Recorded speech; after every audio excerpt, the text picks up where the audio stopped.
I'm Rob. And I'm Louie. And this is Hitchhiker, a mystery game. Reviewed by Barefoot Gaming.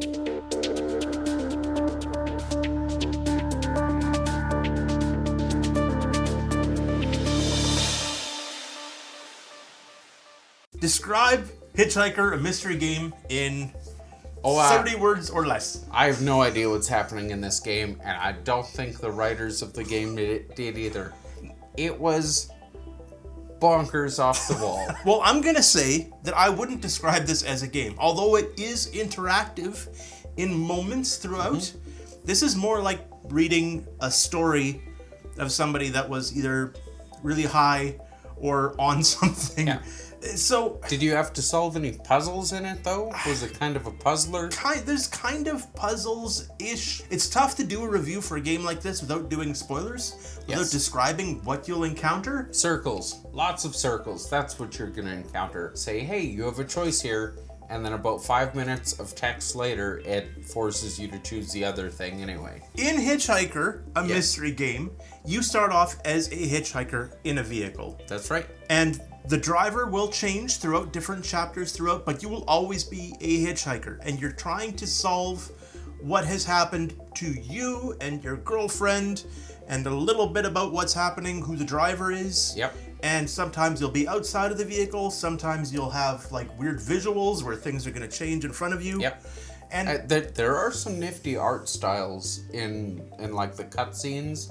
There's some pretty cool art that way. Just your regular driving around, it's kind of looped. It's like the same 7 houses just over and over and over. Or if you meander the streets. Or if you're in the country, it's a little bit further, but you'll recognize the same farmyard. You will drive past it. And it's funny because we should probably get to the review because we're already reviewing it. Yes. So this is available on the Oculus Quest. Louis, give me pros, give me cons. Again, spoiler free, but your take on this multi-hour experience. Yes.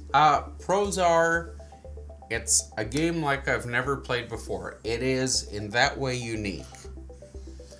Cons are as much. You give it one. Okay, all right, fair enough. And it's not even that good.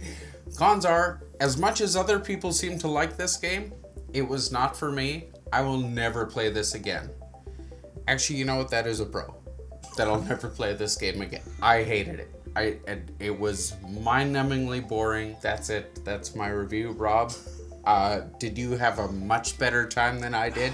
So I went into this, I think, in the wrong headspace, which is frustrating and it's unfair to the game. So I wanted to make sure that I got Louis into it. And I said, Louis, this isn't a game. I know it says game right in the title. That is a lie.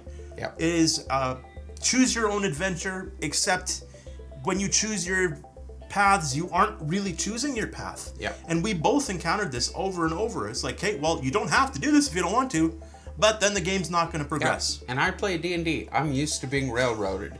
This was really obvious railroading. So if you buy this expecting just to kind of be told the story more than anything else, with very minor puzzles throughout, maybe this will be right up your alley.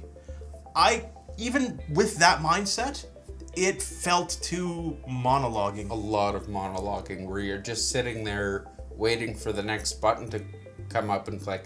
And it's the only thing you can do, just click that button, just to give you some sort of interactivity. And the puzzles are put in there, so I imagine, so it doesn't feel like you're just in a VR audio book with kind of visuals in the background. I would say the voice acting is well done. The graphics are fine for what this game is supposed to be. And I said game again, and it isn't really a game. Yeah. It's interactive in the sense that you have to click to move forward. If you get stuck on a puzzle, and there are a couple of puzzles throughout the game, you can click for hints and you can get past them relatively easily.